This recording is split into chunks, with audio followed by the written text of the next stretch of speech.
But tonight I won't let that Gonna make myself forget about you, baby. Gonna make my head forget your name. Tonight I'm gonna dance the pain away. Forget your name. Oh yeah. Feel it in my body. Feel it in my feet. And it feels so good inside. Don't need anybody. I just need the beat. I just wanna dance all night. I don't want to remember everything you did. I'm done with the hurt inside. Feel it in my body. Feel it in my feet. And it feels so good inside. And I always wanna feel like this. I close my eyes and all my troubles fade away. Your voice once got so deep into me. But tonight I won't let that Gonna make myself forget about you, baby. Gonna make my head forget your name. 'Cause tonight I'm gonna dance the pain away. Forget your name. Gonna make myself forget about you, baby. Gonna make my head forget your name. 'Cause tonight I'm gonna dance the pain away. Forget your name. Forget your name. Gonna make myself forget about you, baby.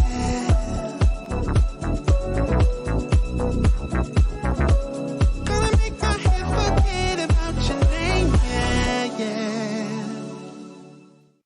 So, how do you surprise and delight your clients in our new remote working world? Well, let's face it, now that we're not being able to connect face to face, the customer journey can feel a little less personalized, but there are ways to elevate it to a 5-star experience. So, how do you do that? Well, today in the Waist Up Wardrobe Studio, I'll be interviewing a customer experience expert who will be telling us just how to do that. But you know the drill. If you want to learn everything she has to say, you're going to have to stick around to find out. Welcome to Waist Up Wardrobe. I'm Christine Vartanian, a civil engineer and attorney turned personal style expert and image consultant. As the founder of Jade for All Seasons, I am passionate about unveiling the inner confidence of my clients by developing their personal style. But is getting dressed up still important in our virtual world? Well, that's where my experience can help with what I call Waist Up Wardrobe. Waist Up Wardrobe is a podcast for all things you need to conduct an outstanding Zoom meeting. It's about how to dress for the camera, but it's not just about the clothes. It's about everything you need to know to show up on brand and professionally for the camera. Join me in the Waist Up Wardrobe Studio to discuss how to navigate this virtual world and dominate from behind the desk. Hello, Virtual Nation. Thank you for joining us for another episode of Waist Up Wardrobe. Today, we're going to be talking about the customer experience, the ultra luxurious customer experience and the customer journey, and how to really elevate that in your business, whether you're in the corporate world, a big company, or a sole proprietor. These ideas apply to you. So before I get started, I just want to reiterate that we are on iTunes. Go ahead, subscribe, rate us, review it if you will, and join us on Facebook Live every Thursday at 11:30. We're always here with a new episode. Remember, Waist Up Wardrobe is a series of episodes that help you up-level your work in the virtual world and up-level your workplace in the virtual world. Because now many of us are working from home. We have home offices. And to be honest, that's not going away anytime soon. So also I want to mention thank you to Rick Moscoso, my producer, who's always here in the green room, making everything in the show work just right. So let me just take a few moments to introduce our real special expert today. Carrie Beaudine. Carrie Beaudine is the co-author of Outside In, The Power of Putting Customers at the Center of Your Business, and the CEO of Beaudine and Company, a customer experience consulting firm. Her ideas, analysis, and expert opinions have appeared on sites like the Wall Street Journal, the Harvard Business Review, Fast Company, Forbes, USA Today, and Advertising Age. She holds a master's degree in human computer interaction and has devoted her career to helping organizations think and work in more customer centric ways. We are very thrilled to have her here on the Waist Up Wardrobe Show. I mean, her resume is astoundingly amazing. So let's please help me welcome Carrie Beaudine to the show. Hi, Carrie. How are you today? We can't hear you. So I was on mute because I was trying to keep the noise down before we popped on. So, that is just, I think, completely typical of the customer experience from the virtual world. We can't hear you. Oh, I'm on mute. well, that's technology for you. And these are Yes. the kind of things actually that gave birth to Waist Up Wardrobe, is that technology can sometimes, fail us, or we're human, so we make human error. And that's just how it is. And I think people are getting more and more used to working in this virtual world. And that's what the whole point of the show is. But I want to dive deep into the customer journey that you are so skilled at, that you have so many great nuggets for us and our audience to take away. So Great. Let's get started. But before we do, I do this thing with my guests that is called the 60 seconds to know you, because we want to know a little bit about who you are Right. and what makes you tick. Okay. Excellent. All right. Cats or dogs? Cats. Absolutely. Unfortunately, I don't have any cats because I'm highly allergic. And I didn't know this. I had cats for like 15 years, and then the last one died. And I was like, oh my God, I don't have to take allergy pills every day. So it's kind of sad, but I do love cats. So Well- I now just have to watch them on Facebook. Well, obviously you love cats because you withstood allergies for them. So that's Yes. awesome. Okay. Yeah. Hiking or running? Oh, hate running. I am a huge hiker, huge hiker. I love it. It's one of the reasons I love living in the San Francisco Bay Area. There's such good hiking all year round here. So I feel very fortunate. Yep. That's awesome. I love hiking too, because honestly, I think it gives you this sort of the tie-in with nature. It really is such a spiritual type of exercise. Yeah. We need it. We need Yep. it. And especially when we're cooped up in our houses as much as we have been. Yeah. Okay. Here's another question. Yep. San Francisco or New York? Oh, San Francisco. Come on. I've lived here for 12 years. I lived in the Bay Area for about 18 years in total. New York's, I mean, nothing replaces or excels in the way that New York does in so many ways. But yeah, San Francisco is my baby. Yeah, we'll agree that they're different. And I have a little nugget to share. I was born in San Francisco. Oh, really? Yeah. I know that. I always think of you as a SoCal girl. Yeah, well, I am. But I have a love for San Francisco as well. One last question. Customer service or product quality? I mean, this is tough because, I'm all about the customer experience, and customer service is absolutely a part of that. But here's the thing is, if you don't have quality in the core product or service that you're delivering, it doesn't matter what kind of experience you're wrapping around it.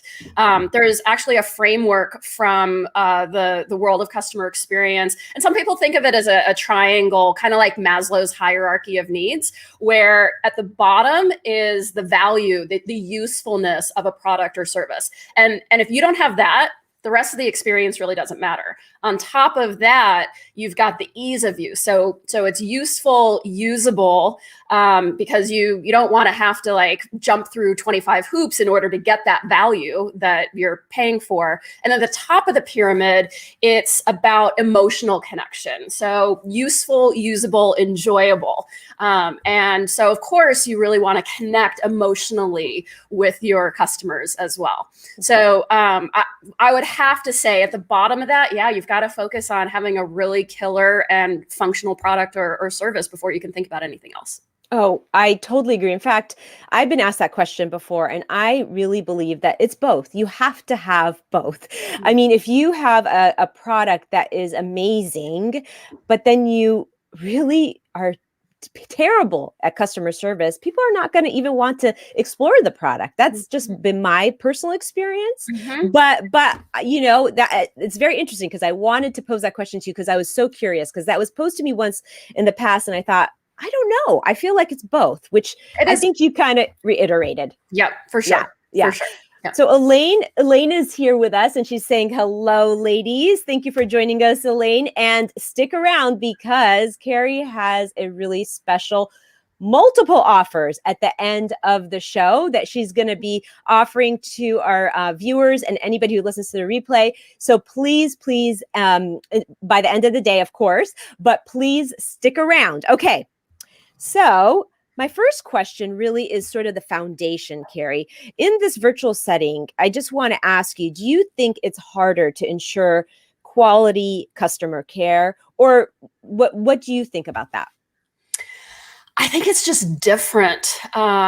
We've had so many companies in every single industry, the largest companies on the planet, and also solopreneurs who have just had to adapt to finding new ways to interact with their customers. And so, yes, it's different, especially if you're used to having in-person interactions with your customers. And sure, something that's different can be hard to get used to. You've got to maybe put a new process into place or maybe define new standards for the type of interactions or experience you want to be providing. But I would say overall, it's really not any harder. It's like learning a new habit, or learning a new skill of some sort. So it has been challenging. I will tell you that for a lot of organizations, and I won't discount that, but. Yeah. Well, you make a lot of really good points. I mean, it is different, but as entrepreneur and business owners and company leaders, it's one of our success skills to constantly be learning and adapting. Adapting is such an important piece of being able to be part of an organization, a leader, or even part of a team, and being an entrepreneur, of course. So that is so important for us to be able to adapt, and pivoting or changing the way you do things in the virtual world versus a traditional working world is definitely something that tried our adaptability quotient.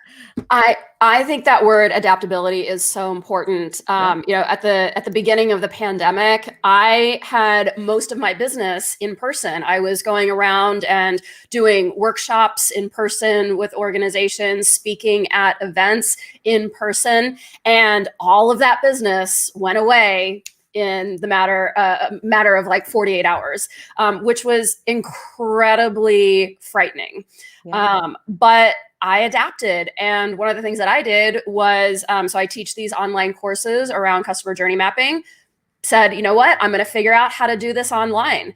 And I think this is one of the things, again, just saying it's different. In some ways it's easier to teach a course online because I don't have to fly to Chicago or New York or Miami to do it. I can sit in my home and, wear sweatpants under the desk and be a lot more comfortable. And yet, it is so that part's easier, but it's also more challenging to engage people online. And I feel like sometimes when I'm speaking or teaching a course or talking with a client through Zoom, I almost have to be a little more animated and a little bit more just engaged, which of course takes more energy. And so again, it's like some things are easier, some things are more difficult, but it's just different. Yeah, absolutely. Elaine is saying that, just back to the previous comment you made, was that she never thought of it in terms of Maslow's hierarchy of needs when you described the pyramid. So it's real. I love that. It's so insightful. So thank you for saying that. So, what I've realized is that just from what you're saying and just my experience during this past year is that the virtual world, you really forced companies and leaders to think creatively in their businesses, right? And it kind of forced us to be outside of the box. And that in and of itself was a way to serve the customer, don't you think? Absolutely. And I think that almost the flip side of like, oh, this is harder to serve our customers in some ways. I think I saw so much creativity in terms of new ways that organizations were reaching out and not only engaging customers in new ways, but actually expanding their customer base. So one of my favorite experiences from the pandemic, and by the way, as I mentioned, I live in San Francisco. I don't know if you can hear, there's some truck backing up outside. So bear with me. You may, as a feature, get to hear a little trolley car bell later. So please excuse some of the background noise. At least there's no jackhammering today, which is a bonus. But one of my favorite experiences throughout the pandemic was doing virtual wine tastings, which, of course, living very close to Napa and Sonoma here in San Francisco, we used to go up to Napa all the time, and that just got that industry completely shut down. And so a lot of those organizations started doing virtual tastings. But one of my very favorite things is that I have a friend who grew up in Madison, Wisconsin, and he had this favorite cheese shop there. And I'll just do a little shout out to them. It's Fromage Nation. And they are still doing these cheese classes online. And it's so great because, prior to the pandemic, maybe they were shipping cheese to, a few customers around the country, maybe who, were, fans of theirs. But because of these classes, they gained an entirely new customer base. And these classes are so great because they'll send you the cheese and tell you like, hey, you could pair it with this type of wine or this type of beer or this type of, cider or whatever it is. And then you get on a Zoom call and it's people from all over the country. They even like called out, hey, we've got people from 13 states on here today. And then they teach a virtual class. And so it really combines the virtual world and the physical world because you're there eating the same cheese that everyone else is from around the world and the cheese that they're talking about. And for me, again, I think it's just a really creative way to say, what's our core business and how can we extend that in the pandemic? And here's the beautiful thing is that I totally agree with you, Christine. I don't think that the virtual world is going to go away. There are certainly a lot of companies, big companies here in San Francisco, like Twitter, that have said, working from home is optional from here on out. Like for the rest of the company history, no one has to come in. So, and I think that we've realized, having the ability to have a cheese course, and learn about cheese or whatever it is. I've talked to friends who have done classes with people in Morocco and all kinds of things. It really expands not only your offering, but your customer base. So these things are here to stay. So the things that you innovate, that you get creative about now in terms of serving your customers, these are just ongoing revenue streams that I think are going to stick around for a while. So it's not just this like blocking and tackling for the pandemic. It's really here to stay. 100%. I feel as though it even has opened up more opportunities for people, for businesses, right? So your friend in Wisconsin, and let's mention their name again, their company name, so we could put it in the comments here. It's not my friend's cheese shop. It's just his favorite cheese shop, and it's Fromage Nation. Fromage Nation. Yep. Yeah. Yep. So, they wouldn't have otherwise had access if that wasn't for the virtual setting, right? Mm-hmm. So I think this has opened up so many opportunities. It's not, I look at it more as instead of a burden, right? It was more of an opportunity. And Elaine is saying, I offered a starter kit and then streamed a candle making class. Customers really liked it. She makes candles, really exquisite candles. Mm-hmm. And that is a brilliant idea. Brilliant. Yeah. That's perfect. And that is, as entrepreneurs and business owners and company leaders, that's what we have to be thinking about. How do we surprise and delight the client now that they could be anywhere in the world? Mm-hmm. How can we reach more people? Yeah, for my journey mapping boot camps, I have now had people join me from India, from Europe, from South Africa. These are customers that I never would have been able to reach out to or engage with if I was holding a physical workshop or boot camp in Chicago or wherever. So it really is an opportunity for sure. Absolutely. Okay, so now that you mentioned journey mapping, I have to ask, Mhm. tell us about the customer journey mapping that is your proprietary process, if I'm saying that correctly, that you do with the client. Yep. So, I mean, lots of different organizations do journey mapping. I certainly do have my own proprietary way of doing it. But the customer journey, I believe, is the most fundamental framework that organizations of any size really need to master in order to be great, to be excellent at customer experience. And I think there's kind of a lot of misinformation out there about what the journey is. And a lot of people think about the journey as just kind of the purchase journey, the purchase funnel, the sales funnel. Some organizations tend to equate the customer journey with the customer life cycle, and kind of that never-ending advocacy that a customer is in with an organization. But here's the thing. No customer wakes up in the morning and says, "Oh, I'd really love to be an advocate for XYZ company today." Like, that is not a goal that any customer has.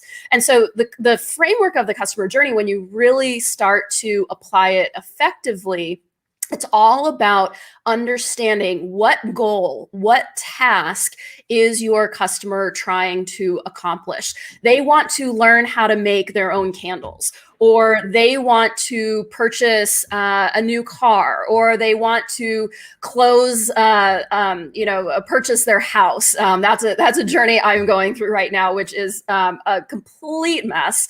But your customers are trying to do something, and again, it's not just about the purchase journey or that buying journey.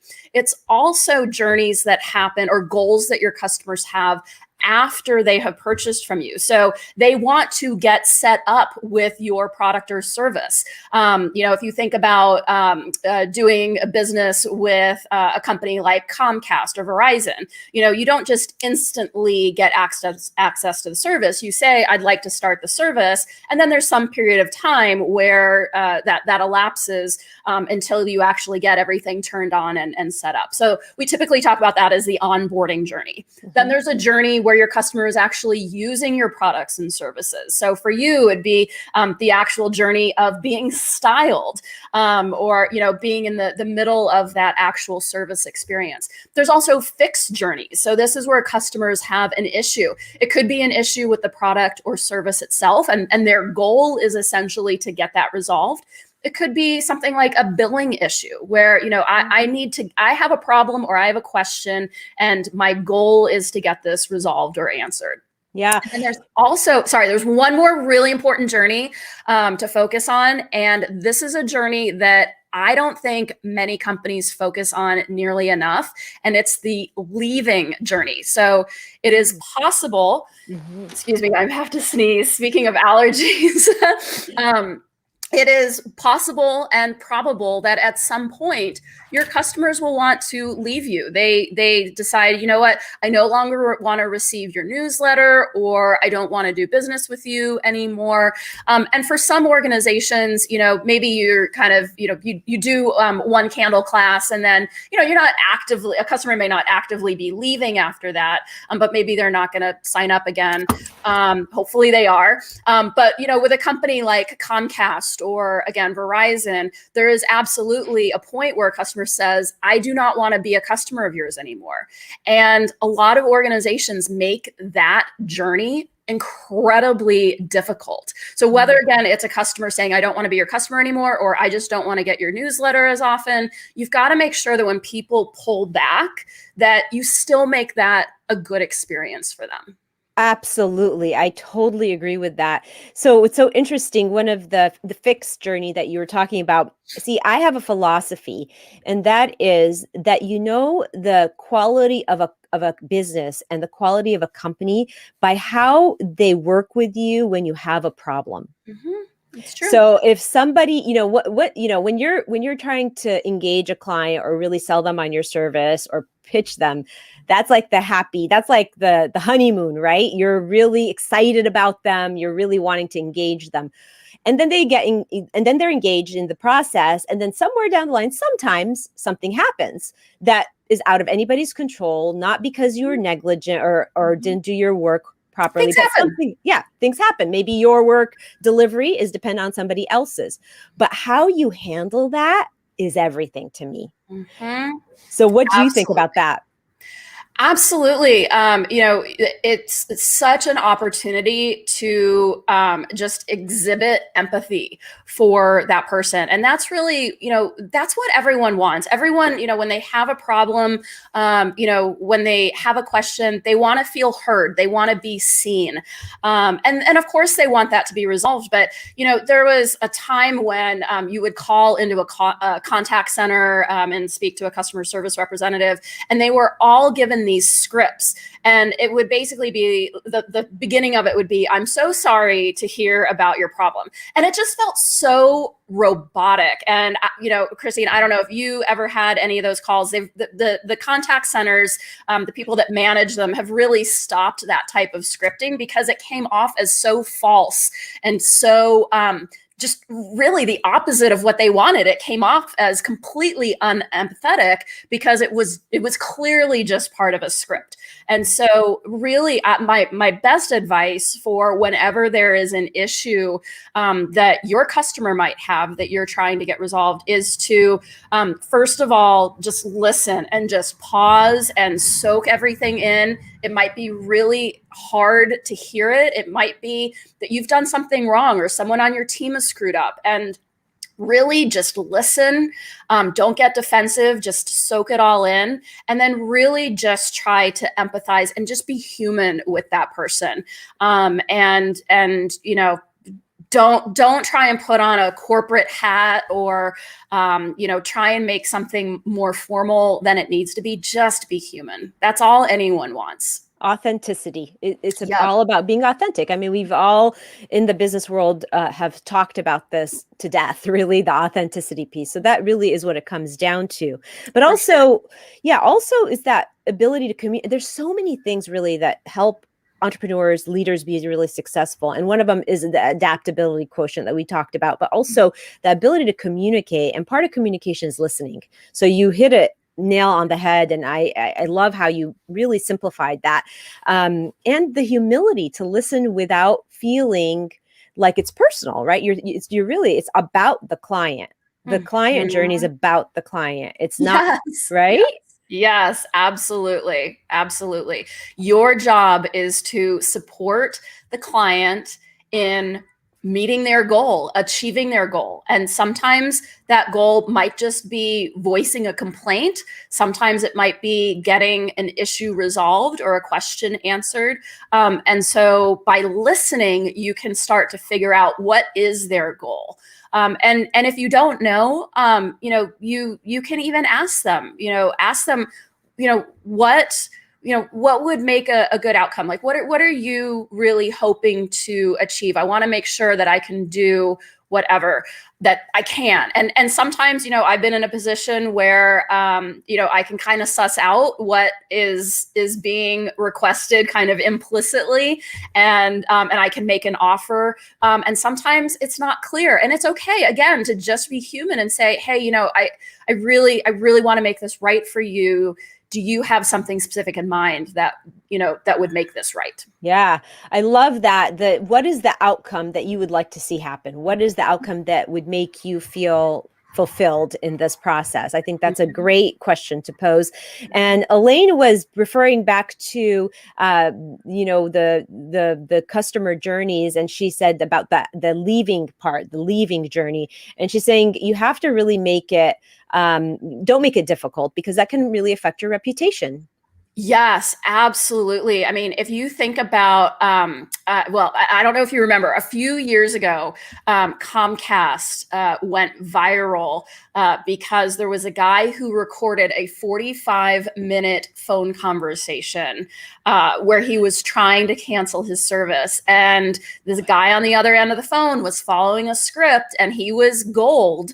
Internally, he had an incentive to keep this customer as a customer, and he posted it, and yeah, it took off, and Comcast really suffered, and Comcast suffered from a lot of issues.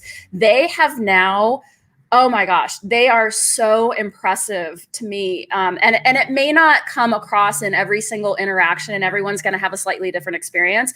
But believe me, they have spent millions and millions of dollars to understand what customers' pain points are and to improve different journeys. And they actually have 6 different, what they call, I think they call them their master journeys that they focus on. And one is that purchase to onboarding, essentially getting my service. There's fixing an issue. And one of the key journeys that they focus on is that leave journey, because they know that the experience that someone has when they're leaving has a big impact on their reputation.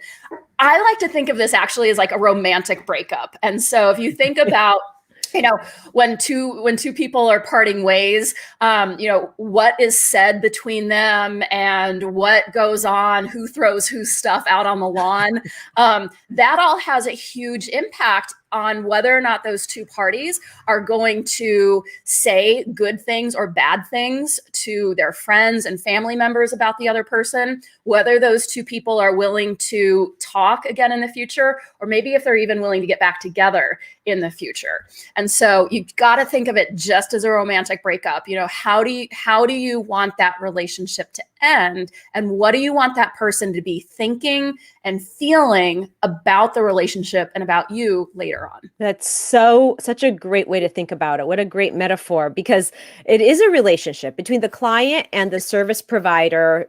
It's a relationship, and you have to handle it in the same way that you handle a really important relationship. So I that is a really great analogy. And now you may have outlined this a little bit earlier in our conversation, but what do you find is the biggest challenge organizations face when trying to deliver that great experience? If there's like that one biggest challenge, what would you say that is?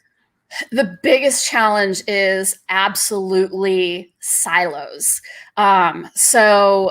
Certainly in the large organizations that I work with every day, they've got a marketing department, they've got a sales department, they've got a digital department, they've got finance and operations and legal. And each of these departments is tasked with certain goals, and they are incentivized in different ways.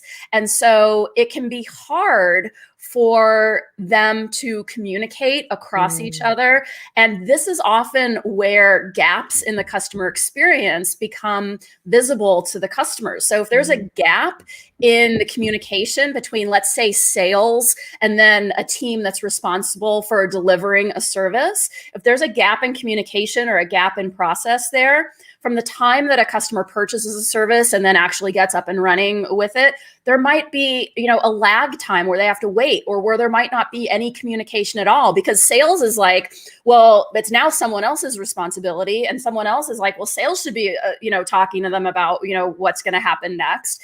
And so, all of these different departments that don't communicate well, that don't collaborate well, that to me is the biggest challenge. But this is not just an issue that is true for large companies. Even if you are a solopreneur, I have my business right now has had different numbers of employees at different times. Right now, it is just me, and my husband also works for me behind the scenes, and sometimes with clients as well. But even for a business of my size, we've got to have different. They're not departments, but I work with a lot of different support people in different ways. And each of them has a different role, a different task. So yeah, I always joke, I don't want my web designer filing my corporate taxes, and I don't want my CPA designing my website. Right. So, even if you're a solopreneur, you've got to think about what are all of the different pieces, all the different partners that go into delivering my service or communicating my products and services, and how do I get all of those various pieces communicating and collaborating and just gelling the best that they possibly can. It's about teamwork. It's about really Absolutely. being a team and not looking at your department in a vacuum. It's it's sort of like the handing of the baton, so to speak, right? You want to almost make that connection between your department and the department that takes over next, and keeping everybody informed. So again, I feel like this theme of communication is so key, because Absolutely. being on a team, or being, having the silos or the departments, the only way to be able to do it right is to be able to communicate and know what the other person did and where they've accomplished and where they've met the client on the client journey and what's the next step. They have to be informed. So that really is interesting, that is one of the biggest challenges, because it boils down to the basic relationship ingredient of communication. And this is where I think the framework of the customer journey comes in and is so effective, because most people in an organization, they're just focused on what they're trying to do.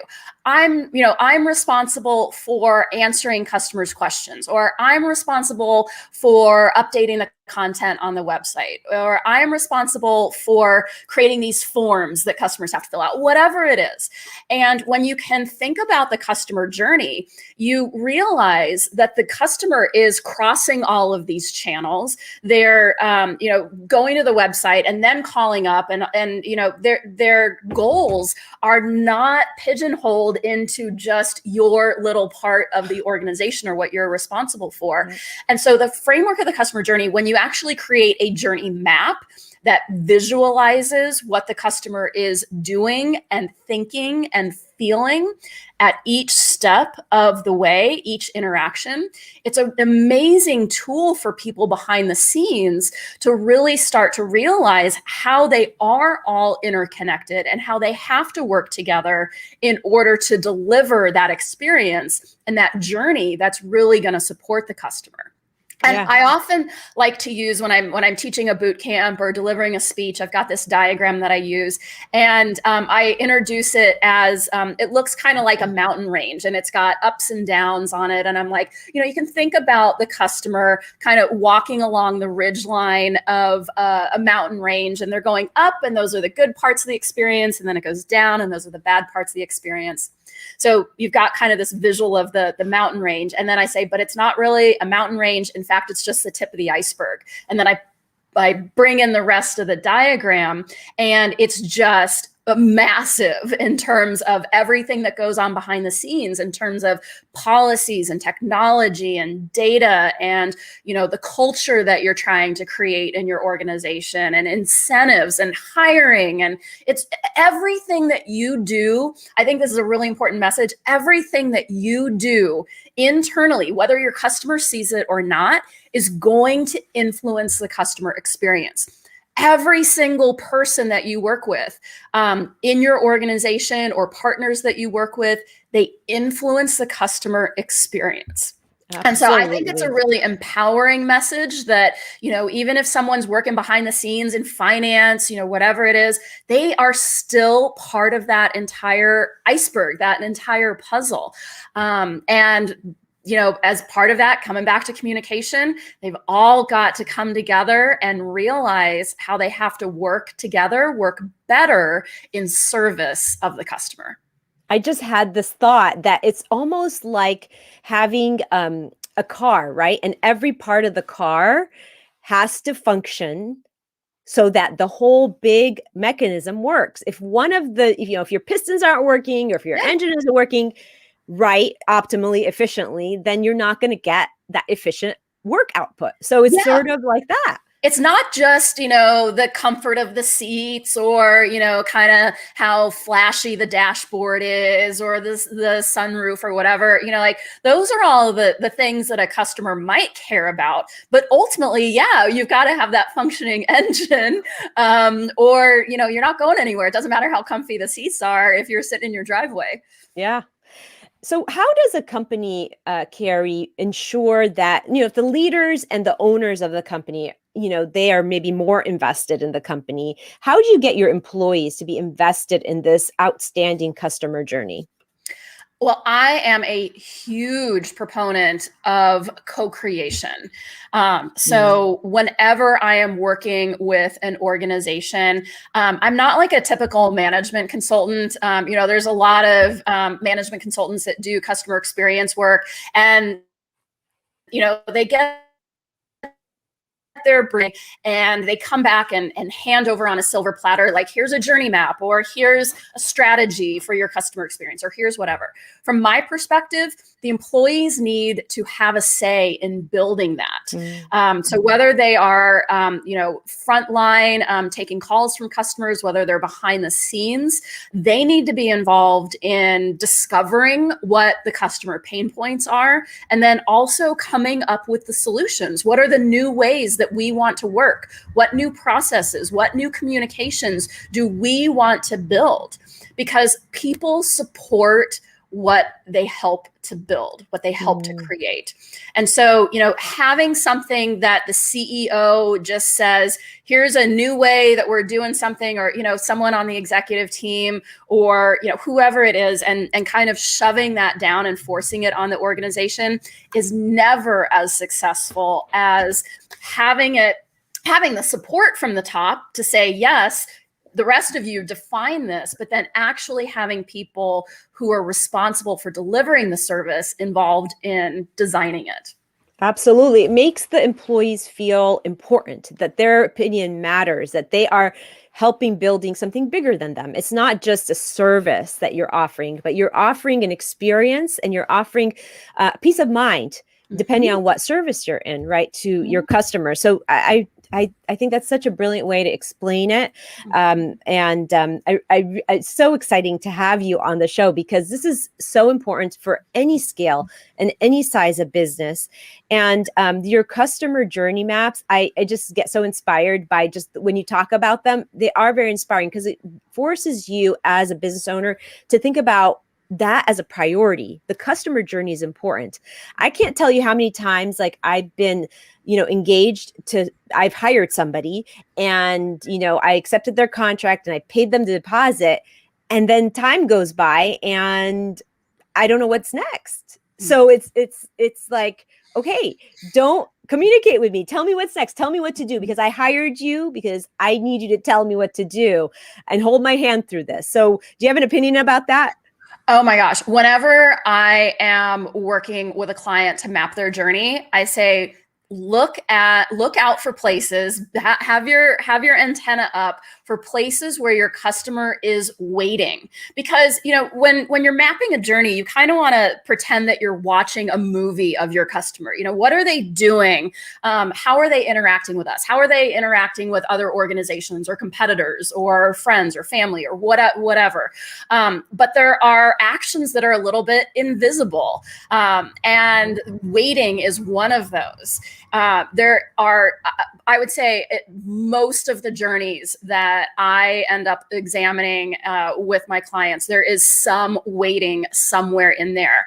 And waiting doesn't necessarily have to be bad. It can be exciting to wait. If you think about waiting for your birthday or waiting for a big holiday, it's exciting. There's buildup. But when you're waiting and you have no idea what's going on, and you feel like, do they even remember that I gave them money, 4 weeks ago, then it becomes really disconcerting.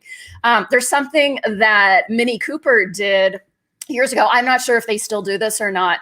But when you bought a Mini Cooper, you were buying like your Mini Cooper online. You were saying, I want like a checkerboard top, and I want green doors, and I want this in the interior. And so all of their cars were custom made.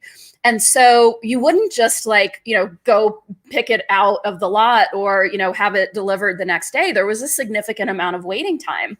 And Mini Cooper did all of these things. My favorite was they would mail you this folded up piece of paper, but when you unfolded it, it was really large and it was designed to fit on the floor of your garage. And it basically said something like Mini Cooper coming soon, or, this is the future home of a Mini Cooper. And so it was this really nice thing that they had this tangible artifact that they could see. Whether or not people really put it on the floor of their garage, I don't know. But if they did, it was this really nice reminder every day that like, yep, they're thinking about me. Yep, this is coming. And I just thought that was absolutely brilliant. 100%. So if you have some kind of service that you're offering where there is a gap, and it might be a gap at the beginning,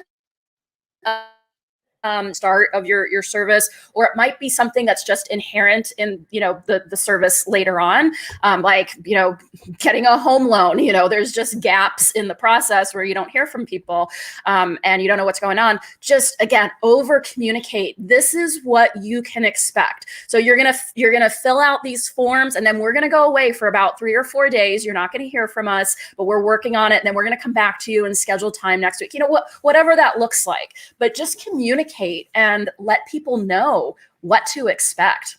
That calms all of the nerves when it comes to that waiting anxiety. Exactly. I mean, as a consumer and a customer, just from that perspective, I always think, if I'm going to be waiting, like I want to know what's next. I just want to know what's going to happen when. I don't need it to happen right now. I just need to know what to expect. Yeah. And that's what takes away the anxiety. But I love the Mini Cooper example because that tangible deliverable that they send that reminds the customer that we haven't forgotten about you. Your masterpiece is being created, and we just want you to be waiting with happiness, right? With that anticipation. And that's really cool. And I think every business can build that into their model, because I agree. People love to get that stuff. And I think, honestly, it's a little bit easier for small businesses to do that, really, with kind of that nice, really personal touch, whether it's like, sending a copy of a book. It doesn't even have to be a book that you've written, but a book that like really inspired you, or sending something that is on brand and that is, there's some connection to what your product or service is all about. I honestly think, like, I don't know, you're signing up for insurance with I don't know, Geico or whoever, like it would be a lot harder, I think, for them to be able to deliver that. But for small businesses and startups, I think that's a really great opportunity. Yeah. But my biggest pet peeve is logo swag. Do not send me any logo swag. I get so upset, or at least I used to, when I would go to conferences and there's just all of this crap, from like mugs to yo-yos to like pens to like everything with a company's logo on it. And it's like, guess what? I don't want your logo crap. Like it's not high quality, because if it was high quality, you wouldn't have purchased 1,000 of them, with no idea about who you were going to give them to. And, then it becomes, if a company sends me something like that, then it's like, oh, well, thank you. Now I have the responsibility and I have the guilt of putting this into the landfill because I don't want to wear a t-shirt or whatever it is, with your logo across it. So no logo gear. Make it something that is really personal, really, really connected to your brand and your business, or what you think your customers might be needing or expecting from you. 100%. It's a very thoughtful process when you give the client a gift. You want to give them something they want. It's kind of like when you're gifting somebody something, don't gift them what you would want. Gift them what they would want, right? Don't gift them your logo, gift them something that they're going to want to use, or something really practical and useful. Because I do think that when you have logoed pens at a conference, it is very useful, because sometimes you run out of pens, right? Sure. But, yeah. So there are exceptions, but I totally agree. I can't tell you the number of tumblers and mugs and t-shirts that I've gotten that I'm like, oh, what do I do with these? Like, Yeah. what do I do with these? Yeah. So it's true. It's definitely true. I've also seen this starting to happen just in the sales outreach process. I had someone, gosh, this was sometime last year, and they sent me an email. They wanted just to have an introduction, and they were like, "We want to send you an X."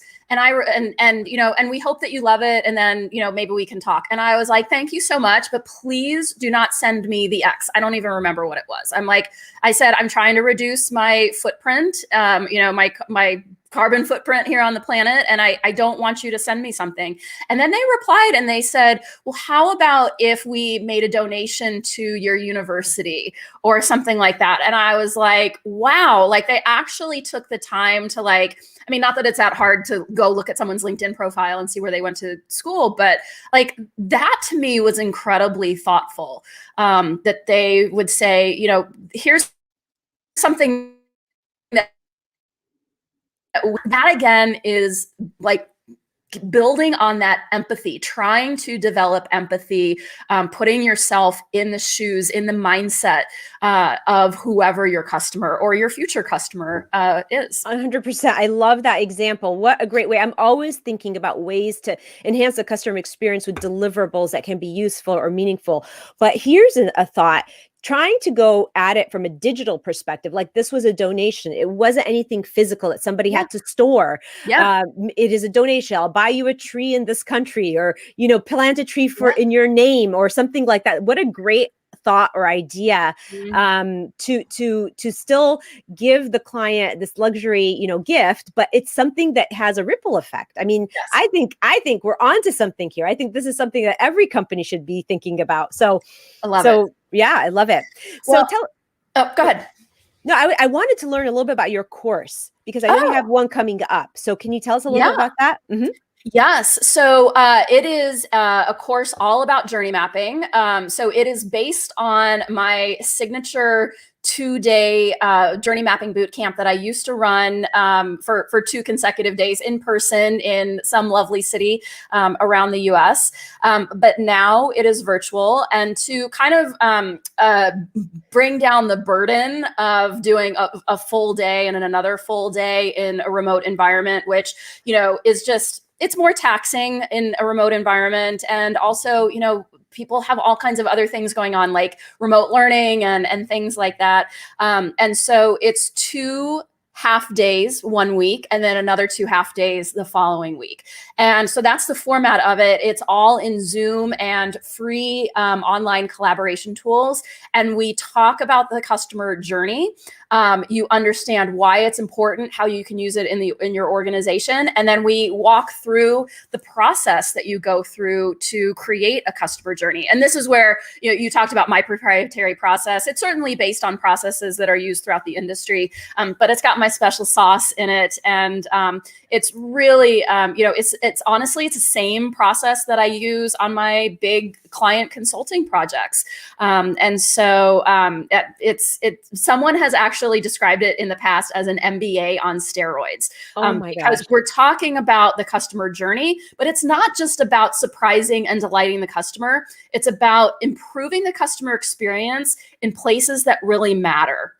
Places that matter the most to your customers, and that are also going to drive significant business outcomes that you're interested in, like increasing your revenue or decreasing your cost to serve. And so that's why it's the MBA on steroids, is because it's really about how do you put the customer at the center of your processes and your decision making. Customer centric. That is your philosophy. So Kristen Levine just joined us, and she is going to be watching and catching the episode on the replay. But stick around, Kristen. We have Carrie here has something really special to offer. And with the hashtag nurture and shine, we will just put that in the comment box, because Carrie's going to tell us what she's offering us today, which is very generous, by the way, very appreciative. So my next boot camp is coming up. It is the first 2 weeks of May, so very soon. And I am offering anyone who is listening to this today a $200 discount on that boot camp. And that is going to be valid through the end of day tomorrow. So you got to act quick if you want to take advantage of it. But it's really the biggest discount that I offer on this. And so, yeah, I want to make sure that, especially for folks who have smaller businesses or might be solopreneurs, that you have an opportunity to participate in this as well. And the template, you're also offering a really special template that is part of your journey mapping. Yes, I have a free journey mapping template that you can download. So that is absolutely free. You do have to sign up for my newsletter, but you can always unsubscribe if you don't like it. And I do not spam. I honestly really try to keep my newsletters to a bare minimum there. So you won't get too much mail from me, I promise. Well, you live what you preach, so that's good. As a business, that spamming is a whole other conversation. But I really appreciate that. Thank you for the gifts that you're offering, for the template, for this opportunity to be part of your course at this rate. Thank you so much for offering this. But go ahead. I have one more offer. Oh, you do? And yes. I do. So in addition to my live journey mapping boot camp that's coming up in May, I also have an online course that really takes you through not only that journey mapping work, but also really just a broader approach to understanding how to create experiences that are going to benefit not only your customers, but your business. And so it's kind of a higher level course. It does certainly talk about the journey because I believe it is so important. And the other thing that you should know about this course is that Christine styled me for it, and she did a fabulous job on that. And so I also am offering a $200 discount on that course. And that is, again, good through the end of day tomorrow. And this is, if you sign up for this course, you get access to it for an entire year. And so it involves not only the videos that I go through all of the material, but you get real world homework assignments that really want you to do. And, that of course takes some time, and that's why you've got a year to go through this course.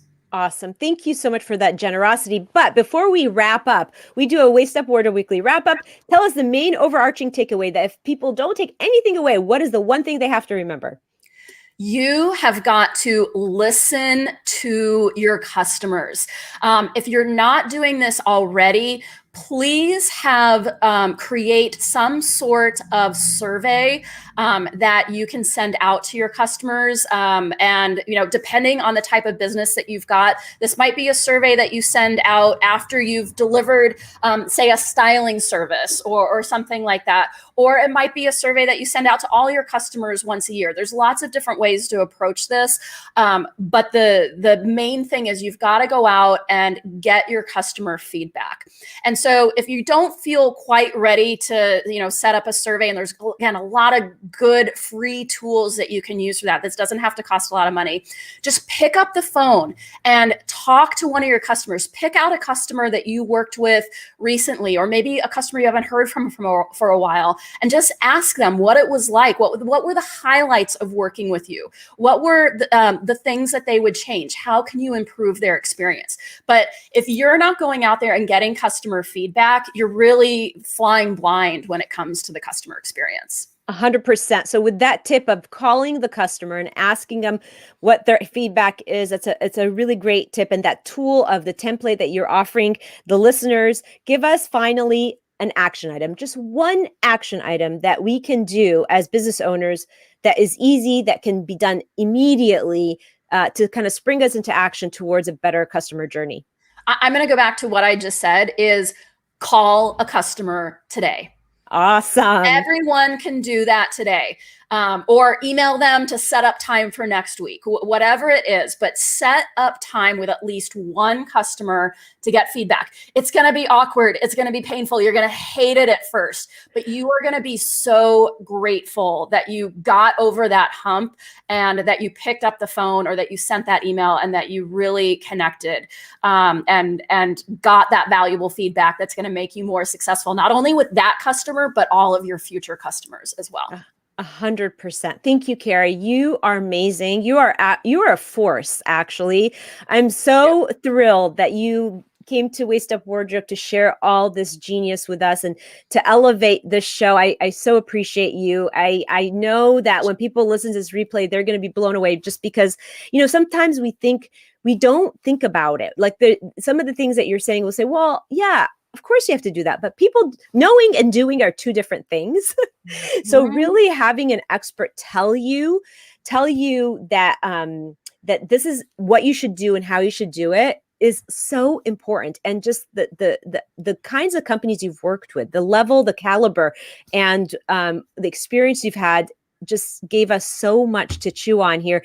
Anne-Marie Keene is here, and she's talking about this being great advice. Remember, #nurture and shine. If you want that template, it is gold. So put in #nurture and shine. If you're listening to this replay, take Carrie up on this opportunity and look into her courses, because I don't think Carrie gives these kind of benefits a lot. So thank you for offering that to our clients, to our audience, Carrie. That is and true. It was wonderful to see you here.